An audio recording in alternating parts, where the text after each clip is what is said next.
Deus tem formas, no mínimo curiosas, de falar connosco.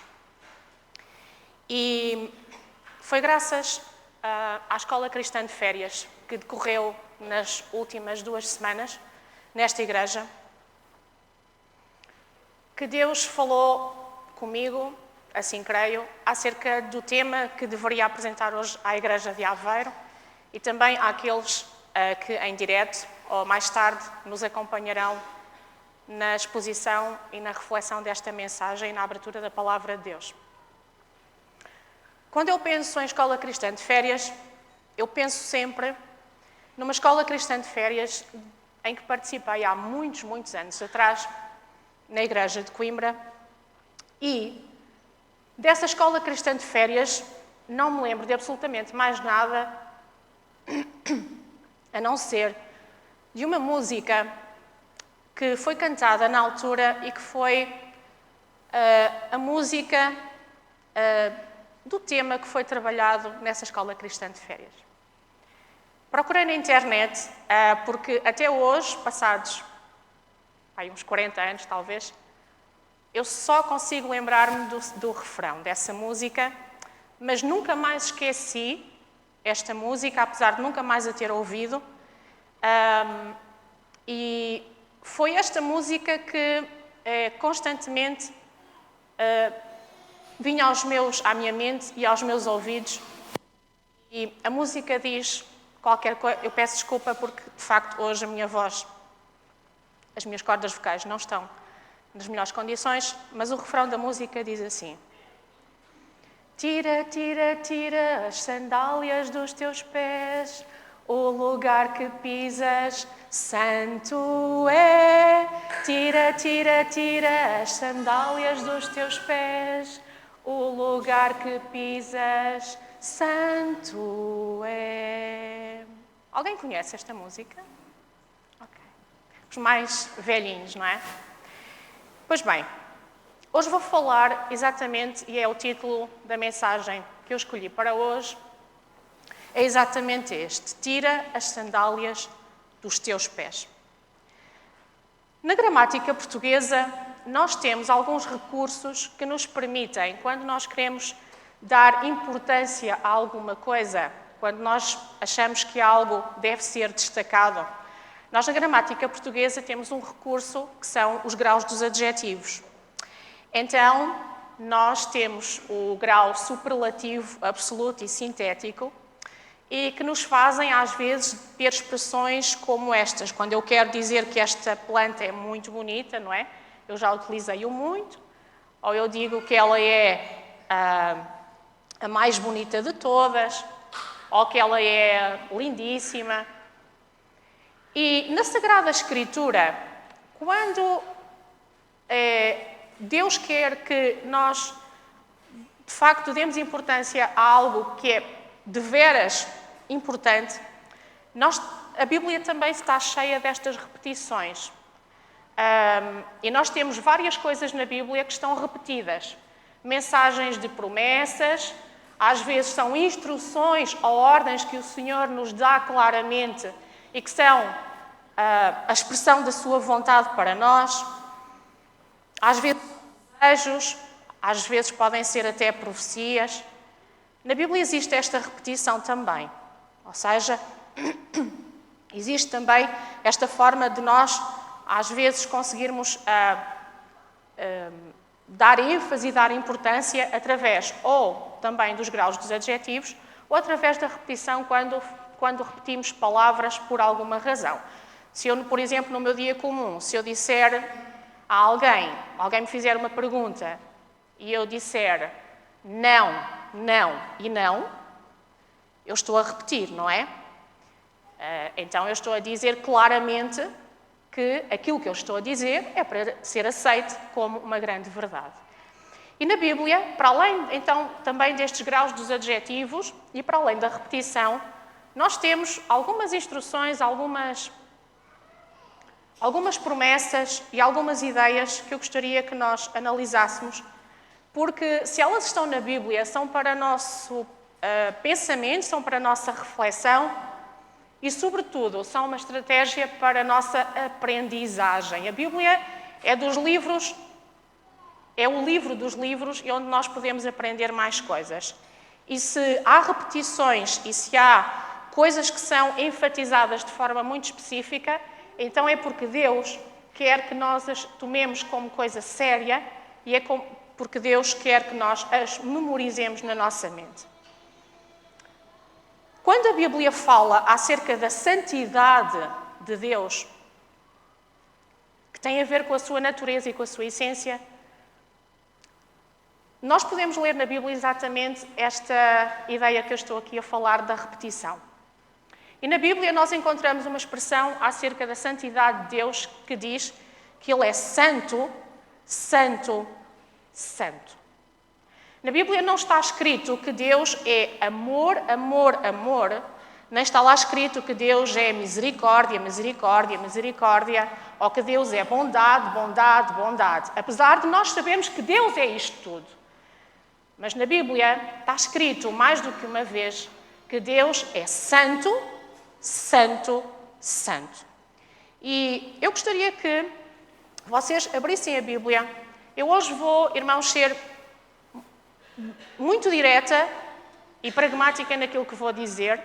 E tudo aquilo que eu vou dizer está escrito, são textos da Bíblia ou são textos do Espírito de Profecia. E eu gostaria muito que também todos, sem exceção, mas também as crianças que hoje estão aqui, porventura aquelas que nos acompanham lá em casa, que elas também pudessem abrir a Bíblia. Porque sabem que quando nós abrimos a Bíblia, nós na verdade estamos a desenvolver os 4 pilares da educação cristã adventista. O pilar do desenvolvimento físico, porque para trabalhar a Bíblia nós precisamos desenvolver a nossa motricidade fina, nós estamos a desenvolver a nossa capacidade cognitiva, nós estamos a desenvolver a nossa parte social porque estamos todos a comungar do mesmo objetivo, do mesmo propósito, que é estudar a Palavra de Deus, e nós estamos a trabalhar também a dimensão espiritual, para além de ser uma forma excelente dos nossos meninos estarem focados e estarem concentrados também naquilo que se está a dizer. Então eu gostaria também de vos convidar a abrirem as vossas Bíblias. Isaías é o primeiro texto, nós vamos ler alguns textos esta manhã, aliás não faria sentido nós virmos à igreja e não abrirmos a Bíblia. E em Isaías 6,3, primeiro texto, acerca da santidade de Deus, diz assim, Isaías 6,3. Esta é uma visão que o profeta Isaías tem do trono de Deus e ele, a este respeito, ele vê os serafins adorando a Deus, o excelso Criador que habita no trono, no Santo Templo, e no versículo 13 ele diz assim, e clamavam, isto os serafins, uns aos outros, dizendo, Santo, Santo, Santo é o Senhor dos exércitos, e toda a terra está cheia da sua glória. Então, se na Bíblia nós temos esta repetição, dizendo que Deus não é apenas santo, mas Deus é santo, santo, santo, se é usada esta repetição, eu acredito que é porque Deus quer dizer-nos que isto é bastante importante. E vamos ver porquê. Mas o que é isto de ser santo? Quando nós dizemos que Deus é santo, o que é isto de ser santo? Então, acompanhem-me agora em Êxodo. Êxodo é o segundo livro da Bíblia. Então, em Êxodo 15, e no versículo 11, diz lá o seguinte. Este verso, ele é dito por Moisés e pelo povo quando eles, depois da travessia do deserto, cantam um hino de louvor e de gratidão por aquilo que o Senhor tinha feito por eles na passagem do Mar Vermelho. E então, Moisés diz assim, ó Senhor, quem é como tu entre os deuses? E quem é como tu, glorificado em santidade, admirável em louvores, realizando maravilhas? Faz uma pergunta, Moisés. Quem é que é grande como tu? Será que existe alguém que possa ser comparado a ti? Se nós formos mais à frente um bocadinho, a 1 de Samuel 2:2, 1 de Samuel 2:2, curiosamente também no contexto de um cântico que Ana expressa ao Senhor depois de este lhe ter concedido o filho que ela tanto almejava, Samuel, Então, ela, num hino de louvor, de gratidão ao nosso Deus, ela expressa também este louvor. E reparem o que ela diz acerca de Deus. Ela diz assim, 1 de Samuel 2:2, não há outro como o Senhor, porque não há outro fora de ti, e rocha nenhuma há como o nosso Deus. Então reparem que tanto Moisés como Ana, quando eles falam acerca de Deus, a forma como eles encaram Deus é esta, é de que Deus é o supremo Criador, Deus é o Deus do universo. Não há, quando nós perguntamos se conseguimos comparar Deus a algum outro Deus, isso não é possível, porque Deus não pode ser comparado a nada, porque Deus é o Deus, é o grande Deus e não há outros deuses para além de Deus. Se nós formos ao Novo Testamento, em Marcos, eu gostaria que vocês também abrissem a vossa Bíblia em Marcos 1:24, que diz o seguinte. Esta passagem surge quando Jesus visita a sinagoga e quando encontra lá um homem que está possuído por um demónio. Porque sim, os demónios, e em particular o diabo, eles também reconhecem e sabem da majestade e da grandiosidade de Deus, o nosso Senhor. E então, reparem o que este espírito imundo que estava neste homem, o que ele diz acerca de Jesus, o Filho de Deus. Versículo 24. Que temos contigo, Jesus Nazareno? Vieste destruir-nos? Bem sei que és, e agora quero que vocês reparem nesta palavra, que é um artigo definido, diz lá, bem sei que tu és o Santo. O Santo. Ou seja, diz claramente que não existe outra pessoa que seja santa a não ser Deus, o Filho. Vamos ainda a Lucas 1:35, no Evangelho seguinte, Mateus, Marcos, Lucas. Em Lucas 1:35,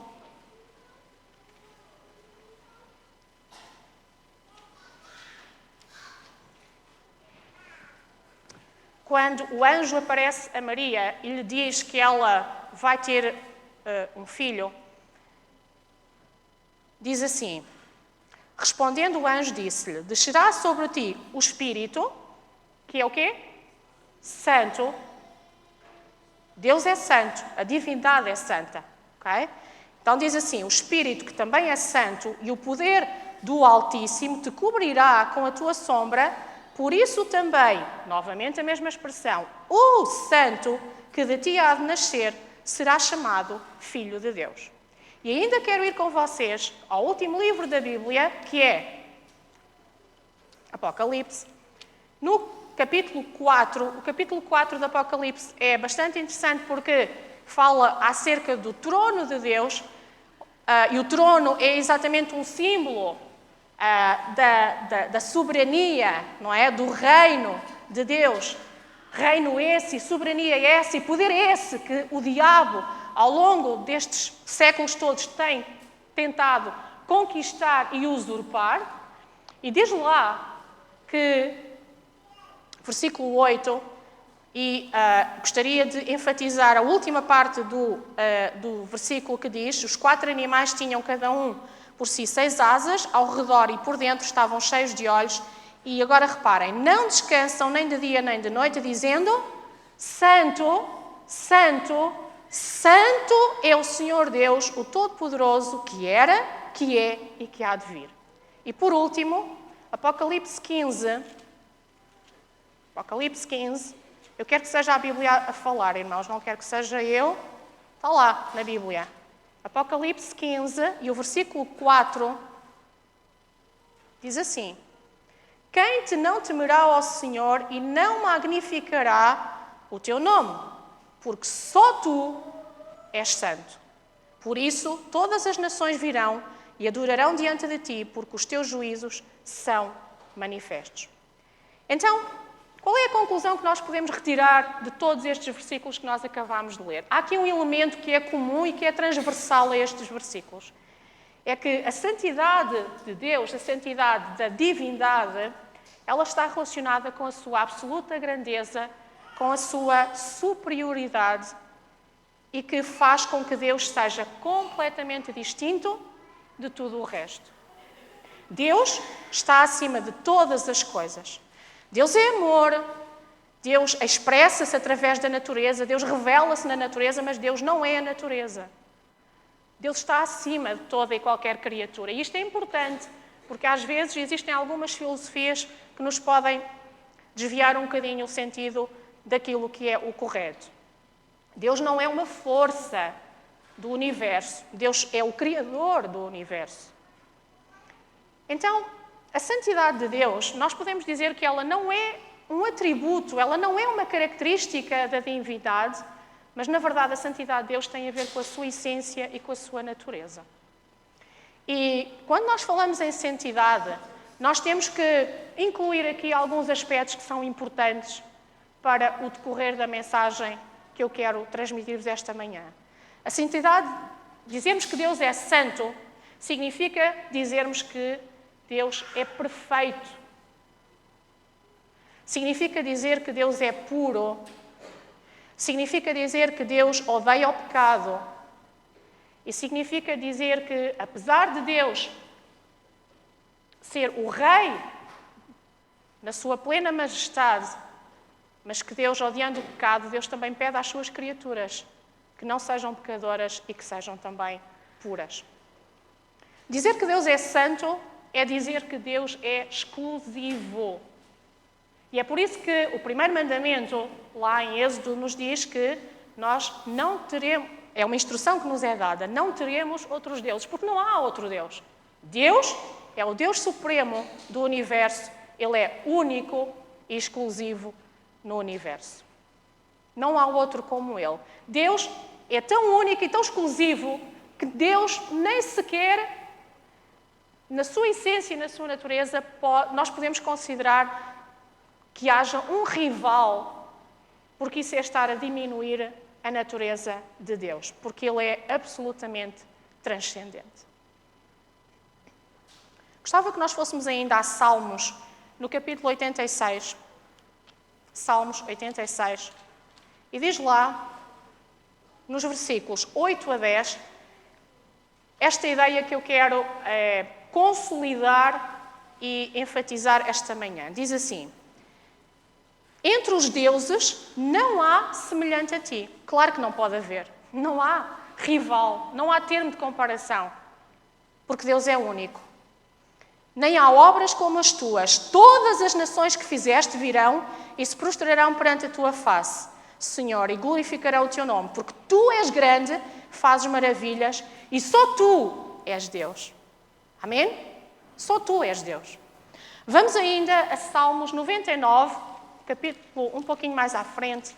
Em Salmos 99, 1 a 3, diz assim: o Senhor reina, tremam os povos, Ele está assentado entre os querubins, comova-se a terra.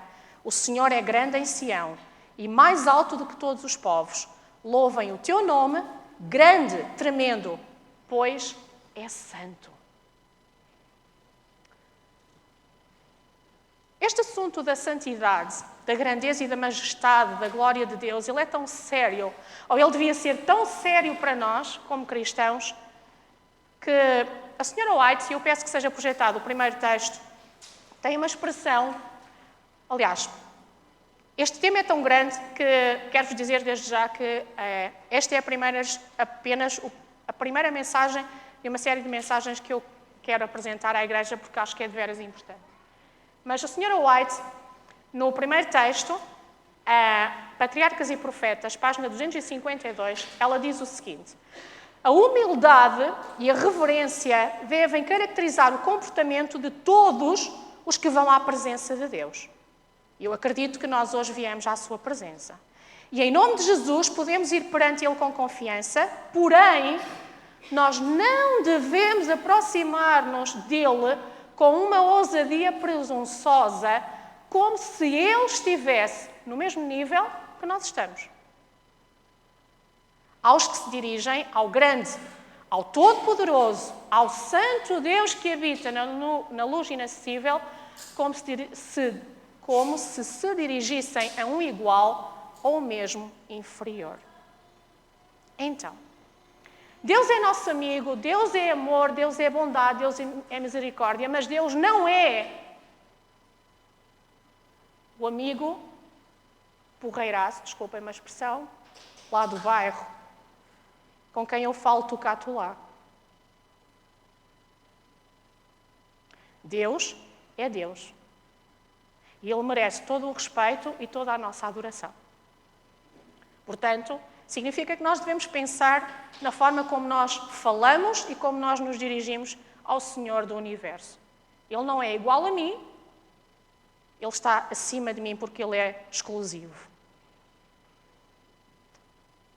Nós, quando olhamos para a Bíblia,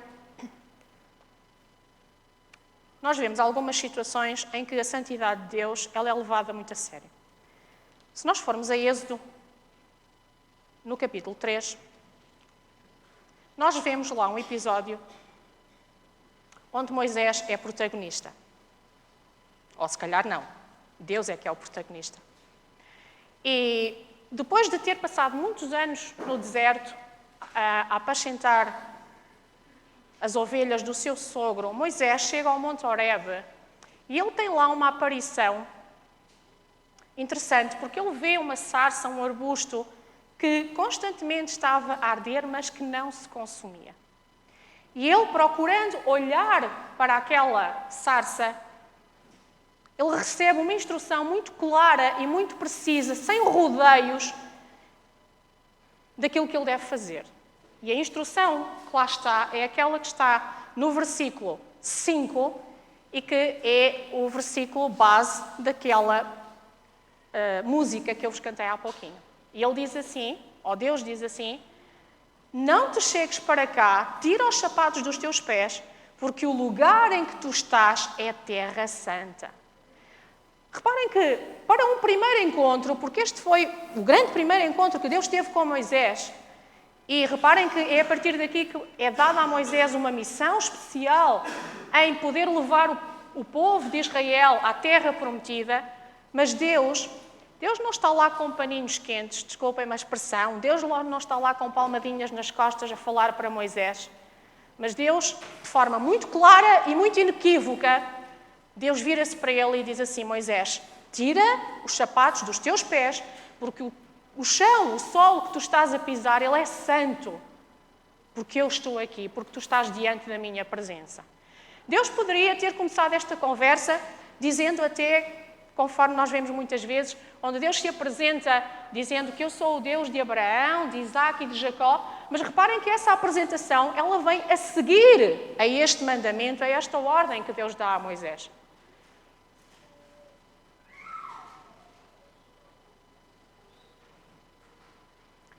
Pergunta para reflexão: porquê que será que Deus inicia esta relação, esta conversa com Moisés, com este estranho mandamento? Poderíamos nós assim dizer: não te aproximes daqui, tira as sandálias dos teus pés. Porquê? Por que será que isto acontece? Bom, nós, analisando o texto, nós podemos perceber que as sandálias, elas são tiradas como um requisito para Moisés se conectar com Deus. E é descalço que Moisés vai reconhecer a glória e a majestade de Deus e que Moisés vai demonstrar plena reverência e plena adoração ao Deus que ali se estava a manifestar, naquele lugar que era santo, porque ali estava a presença do Santo de Israel. E reparem que esta instrução ela é dada anos mais tarde a Josué também, quando, depois dos israelitas terem atravessado o Rio Jordão e terem acampado em Gilgal, antes de terem conquistado Jericó, esta mesma instrução é dada a Josué. E Deus também lhe diz: retira as tuas sandálias dos teus pés, porque o lugar onde tu estás é terra santa. Sabem que Gilgal é também conhecida como a terra da aliança. Sabem porquê? Porque foi ali, depois de tantos anos no Egito, foi ali que o povo, muitos deles, na verdade, tinham nascido no Egito, Foi ali que os homens foram circuncidados, foi ali que foi renovado o pacto de confiança, foi ali que foi renovada a aliança, a promessa de Deus com o seu povo. Então, esta instrução de retirar as sandálias quando Josué ergueu um altar a Deus para ali o adorar, era um requisito, ou foi um requisito, para reconhecer quem era Deus e que era Deus que continuava a guiar o povo de Israel. Então, estar descalço, tirar as sandálias, significa dizer que eu estou na presença de Deus, o Deus que é santo, o grande Deus, o único Deus, o Deus que é exclusivo e que Ele merece toda a minha adoração e toda a minha reverência. E tudo aquilo que eu faço diante dessa glória e dessa majestade de Deus tem que estar canalizado neste encontro e neste momento que eu tenho com Deus. Se nós formos a Ruth um pouquinho mais à frente, há lá um episódio interessante que eu creio que nos pode ajudar, a compreender um bocadinho melhor isto que eu vos quero transmitir. Para quem não sabe, ou para quem eventualmente seja a primeira vez que vem à igreja, dizer-vos que Ruth era uma mulher moabita que casou com um dos filhos de Noemi. Noemi e Elimeleque, eles eram israelitas, e houve uma desgraça, aconteceu uma desgraça na vida desta família. O marido de Noemi faleceu, os 2 filhos faleceram, e Ruth ficou, Noemi também, mas Ruth ficou viúva. E apesar do conselho de Noemi para que Ruth pudesse regressar ao seu povo e ali poder refazer e reconstituir a sua vida, pelo excelente exemplo de Noemi, Ruth preferiu e optou por ficar com Noemi e com o Deus de Noemi também. Mas naquela altura havia um costume de que quando uma mulher ficava viúva, um dos seus parentes podia fazer o quê? Podia redimir, ou seja, podia resgatar, podia ficar com a viúva e com os pertences da viúva e com os pertences do marido. E havia um parente que podia muito bem ter redimido e ter ficado com Ruth e com os seus pertences. Mas esse parente, ele renunciou aos direitos de propriedade, ele não quis ficar com Ruth nem com a sua herança, e então o que é que ele fez? Ele transferiu esses direitos de propriedade, de posse, para quem? Para um outro parente que havia chamado Boaz. E Boaz passa a ser o remidor, passa a ser ele quem resgata Ruth desta condição desastrosa em que ela estava. Mas naquela altura não havia cartórios, nem havia advogados, nem havia notários que pudessem confirmar, que pudessem ratificar os contratos de promessa, compra e venda, como nós dizemos atualmente, ou de escrituras. Então havia um costume naquela altura, e eu quero que vocês leiam o versículo 7 do capítulo 4, que diz assim: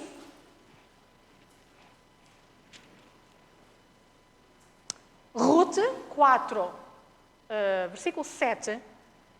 Havia, pois, já de muito tempo este costume em Israel, quanto à remissão e permuta, para confirmar todo o negócio. O homem descalçava o sapato e dava ao seu próximo, e isto era por testemunho em Israel. Disse, pois, o remidor a Boaz: toma para ti, e descalçou o sapato. Então, o que aconteceu aqui foi que este remidor prescinde dos seus direitos de possessão e vai doar, vai transferir, não é? Tudo aquilo que ele tinha para Boaz, que assume todo o poder e toda a posse agora de Ruth. E sabem o que é que esta história, este episódio me fez pensar?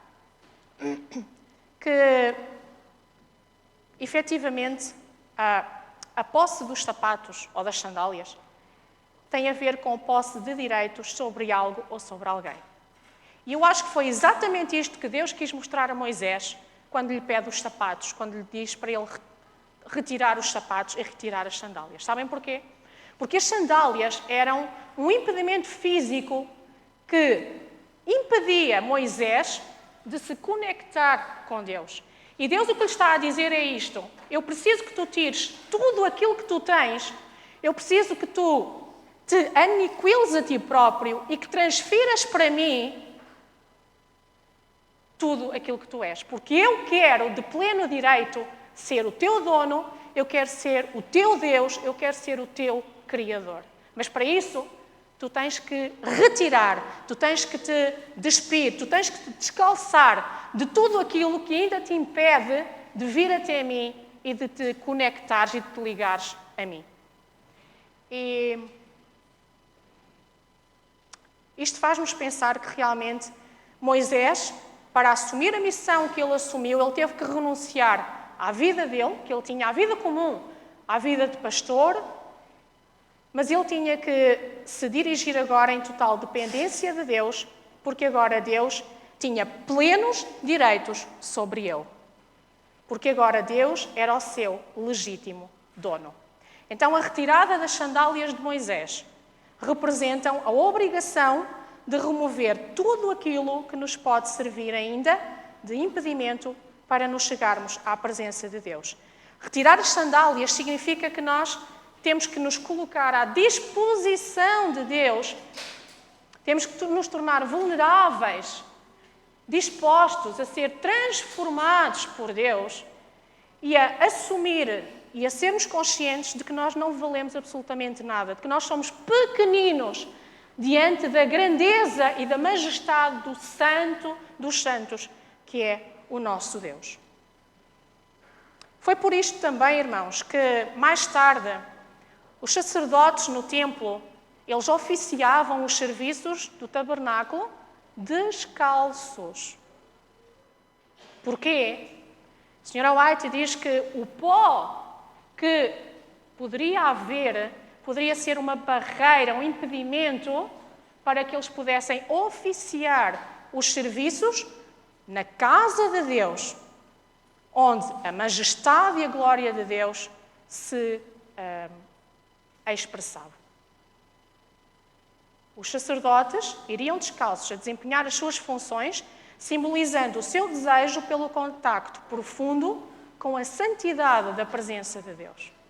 Eles tinham que estar conscientes naquele momento de que eles só estavam ali porque tinham sido chamados para uma função especial, mas de que eles não eram nada perante a glória e a majestade do nosso Senhor. E que para entrarem no lugar que era santo, eles tinham que retirar as sandálias e deixá-las ali, à entrada, e lavar os pés para poderem entrar. A senhora White, foi um texto que eu não coloquei ali, mas ela diz o seguinte: deviam deixar os sapatos no pátio e desta maneira ensinava-se constantemente a lição de que toda a contaminação devia ser removida daqueles que se aproximavam da presença de Deus.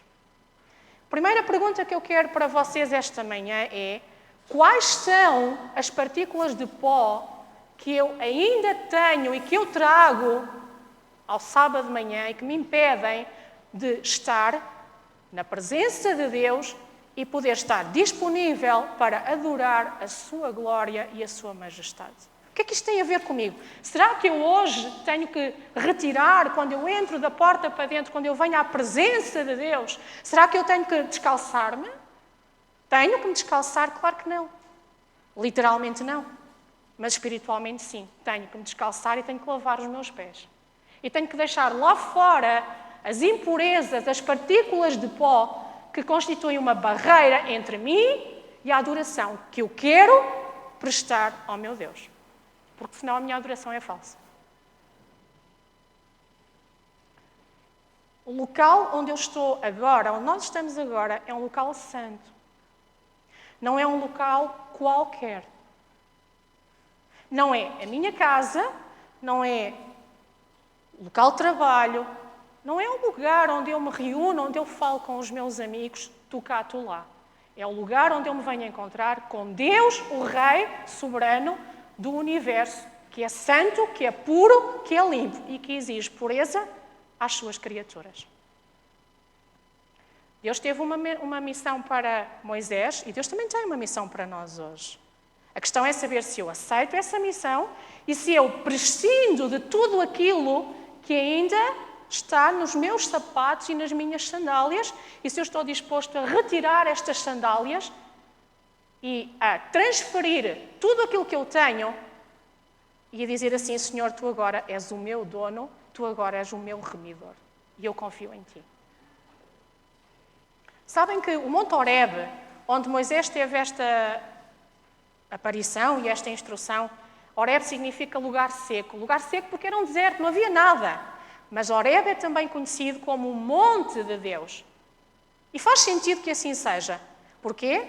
Porque o objetivo era que nada mais distraísse Moisés do foco que era a adoração a Deus. E nós às vezes podemos cair na tentação de nos adorarmos a nós próprios, ou uns aos outros, ou estarmos com a nossa atenção focada em tudo, menos naquilo que é importante, que é Deus, o nosso Senhor.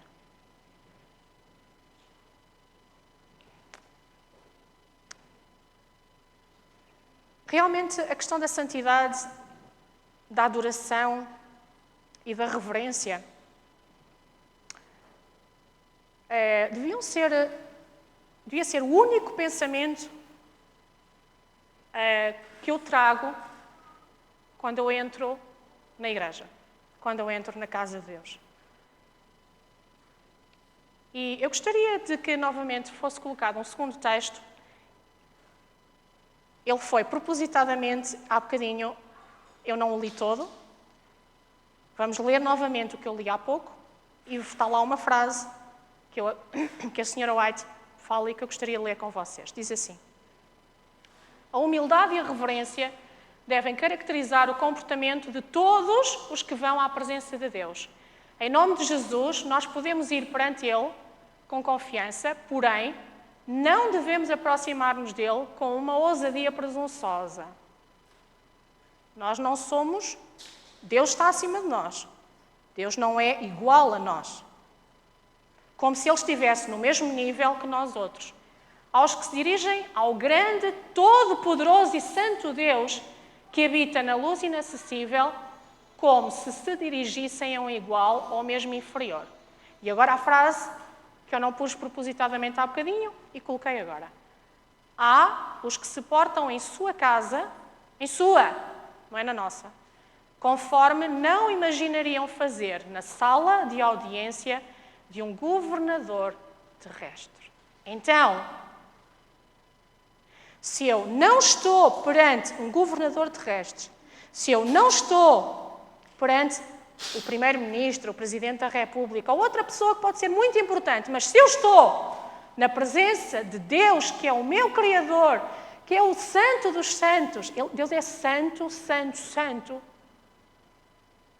como é que eu não me deverei portar e comportar na casa onde Deus se revela e onde é suposto Deus manifestar a sua glória e a sua majestade? Sabem que os serviços do tabernáculo e todo o tabernáculo são uma ferramenta pedagógica excelente para nós aprendermos uma série de coisas. E há alguns aspectos, cada pormenor do santuário dá para nós fazermos uma mensagem. Vou falar aqui de 2 ou 3 aspectos que me parecem bastante importantes. Mas estava a dizer que os serviços do tabernáculo são uma ferramenta pedagógica importantíssima para nós levarmos muito a sério esta questão da santidade e da adoração ao nosso Deus. E nós sabemos que lá no santuário, no lugar santíssimo, havia o propiciatório, que era a tampa feita toda ela, era uma peça única de ouro, que cobria a arca. E sobre o propiciatório estavam 2 querubins. E uma das asas do querubim, bem como o rosto do querubim, estava voltado para baixo em sinal de adoração e em sinal de reverência, porque ali estava expressa a presença do nosso Deus. Ali se manifestava a presença de Deus. Aliás, a Bíblia diz-nos que quando o tabernáculo foi acabado de construir, a glória de Deus era de tal forma grande e intensa que Moisés não pôde, por algum tempo, aproximar-se, porque senão seria morto de imediato. Ele não pôde entrar ali. As roupas do sumo sacerdote também nos ensinam algumas coisas acerca da santidade e da reverência. As roupas que o sumo sacerdote tinham, elas tinham o propósito de revelar, de ensinar ao povo a glória, a beleza e o esplendor de Deus. E em Êxodo há uma expressão muito bonita que é repetida.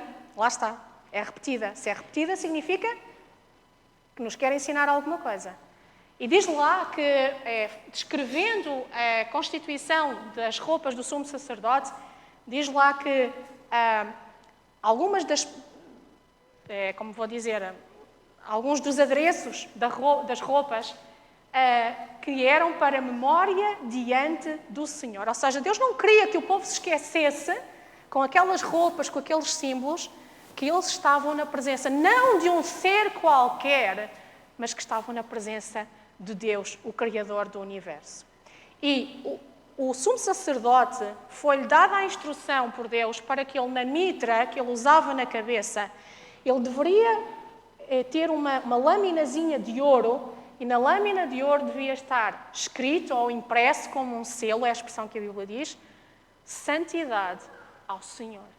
Porque o sumo sacerdote devia ter sempre em mente de que se ele estava ali é porque foi chamado para uma missão especial, mas de que ele não era nada perante e diante da majestade e da beleza de Deus.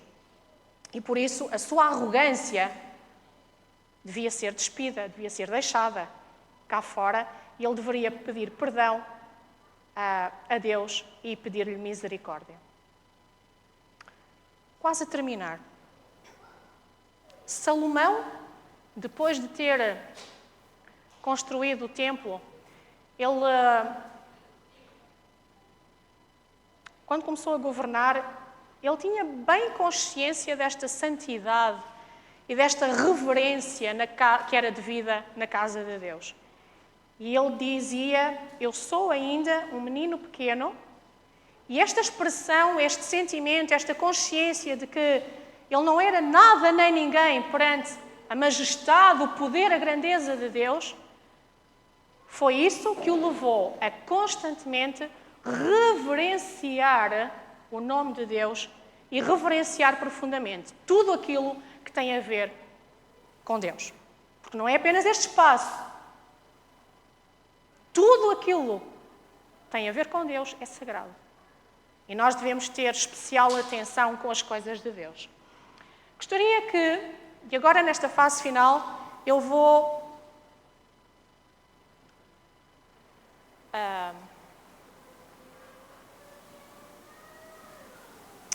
apenas ler textos que são inspirados do Espírito de Profecia pela Sra. White.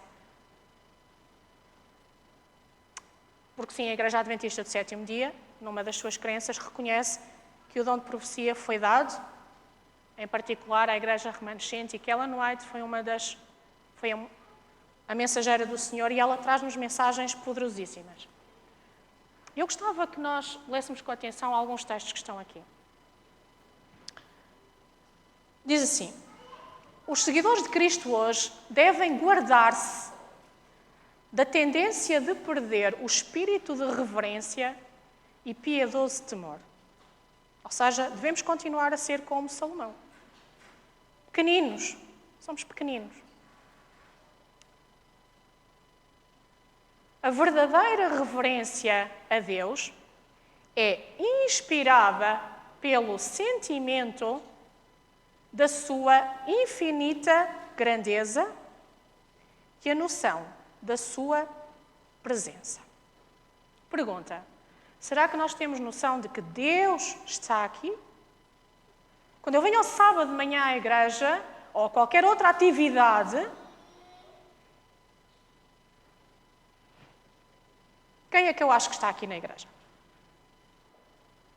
É o meu colega? É o meu amigo? Temos nós a noção que é Deus que está aqui? Pois diz assim: com esta intuição do invisível, todo o coração se deve sentir profundamente impressionado. Irmãos, o que é que me impressiona quando eu venho à igreja? O que é que me impressiona quando eu venho à igreja? É Deus, o Santo dos Santos, a sua pureza e a sua magnitude, ou aquilo que me impressiona na igreja é tudo menos o foco da minha atenção. A ocasião e o lugar de oração são sagrados, porque Deus está ali. Ao manifestar a reverência na atitude, ou seja, no pensamento e no comportamento, o sentimento que a inspira será aprofundado. Santo e tremendo é o seu nome. E agora, os anjos, quando pronunciam este nome, eles velam, escondem o seu rosto. E com que reverência, então, não devemos nós, que somos pecadores e caídos, pronunciá-lo? Texto seguinte, Rui, por favor. Diz assim: Ellen White, Conselhos para a Igreja. Se ao entrarem na casa de adoração, o povo o fizesse com a devida reverência, lembrando-se de que se acha ali na presença do Senhor, o seu silêncio redundaria em testemunho eloquente. E todo o culto deve ser efetuado com solenidade e reverência. Não é com distração, não é com conversas, não é com a nossa mente focada noutra coisa qualquer que tira a nossa atenção e o nosso foco daquele que é Deus, o Santo, o grande Deus, o Rei do Universo. Irmãos, temos que tirar as sandálias dos nossos pés, se queremos vir à presença de Deus.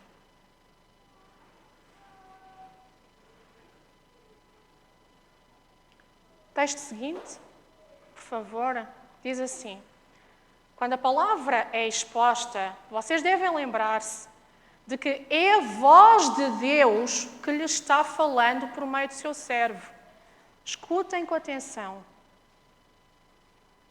E depois, as palavras não são minhas, são da profetisa. Diz assim: não dormitem nessa hora, porque assim fazendo é possível que lhes escapem nesse momento justamente as palavras de que mais necessitam de ouvir.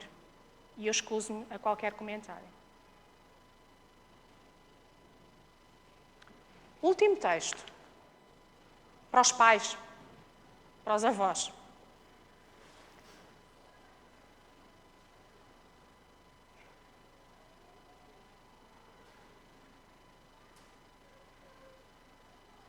Quando eu vos contei aquele refrão há bocadinho, eu nunca mais me esqueci desta música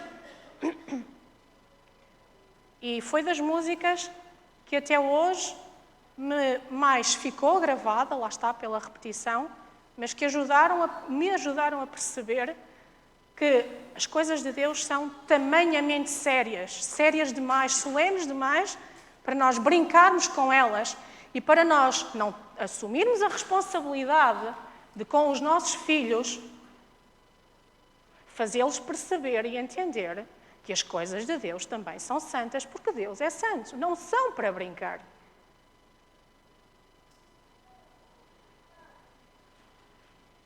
Deve-se ensiná-la a quem? À criança, orientação da criança, a considerar como sagrados a hora e o lugar das orações e das cerimónias do culto público, porque Deus está ali. As crianças não vêm, irmãos, para o infantário, desculpem, não vêm, nem vêm para a creche, elas vêm à igreja.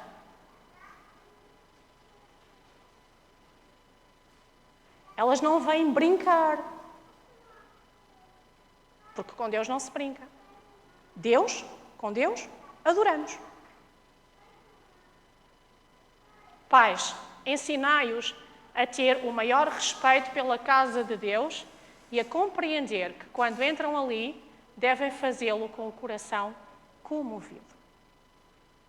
Então,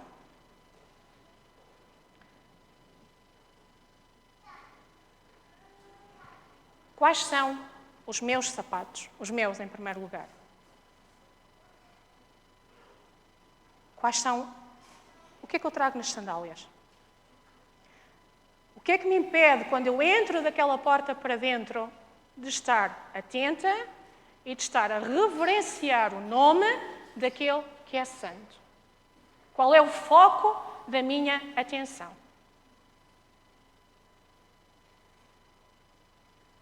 E vocês, de certeza, que estão a imaginar neste momento uma quantidade de coisas que podem ser o foco da minha atenção. Mas aquilo que Deus me quer ensinar hoje é que Ele é tão santo, tão santo, tão santo. Deus é tão puro que Ele merece todo o meu respeito e toda a minha reverência. E que eu preciso estar conectado com Deus para assumir a missão que Ele me deu.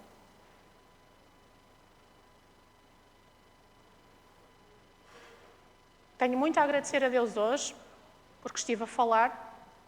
Deus sabe como foi difícil esta semana e foi preciso um milagre para eu estar aqui hoje a falar. Eu sei que houve pessoas a orarem por mim, porque de outra forma eu não teria conseguido falar.